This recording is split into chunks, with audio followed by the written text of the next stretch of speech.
तर रामकृष्ण हरी मंडळी, मी तुमचा मराठी ब्लॉगर सोन्या घेऊन येत आहे अजून एक नवीन ब्लॉग। सकाळी पहिल्यांदा आपण सर्व्हिस स्टेशनला गेलो।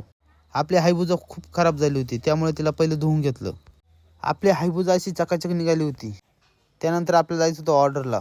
त्यानंतर हायबुजा घेऊन आपण घरी आलो।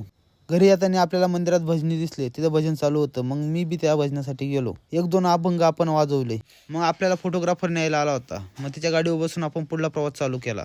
मग आपण त्यांच्या गाडीवर बसून 120-200 स्पीडनं आपण पुढला प्रवास चालू केला। मग आपण त्या लोकेशनला पोहोचलो। त्यानंतर नवरदेव मिरवण्यासाठी निघाला होता। नवरदेव मिरवण्यासाठी अख्खं गाव आलं होतं। त्यानंतर त्यांनी घोडा बी आणला नवरदेव मिरवण्यासाठी। घोड्याने बी मस्त असा डान्स केला।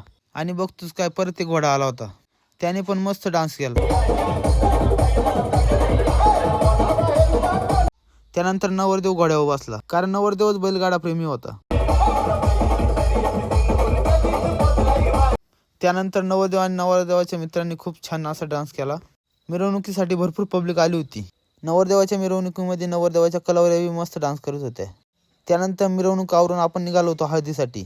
पुढे रोडचं काम चालू होतं, त्यामुळे गाडी हळूहळूच नेली। तर हळदीमध्ये काय काय झालं हे बघूया आपण पुढच्या ब्लॉगमध्ये। धन्यवाद।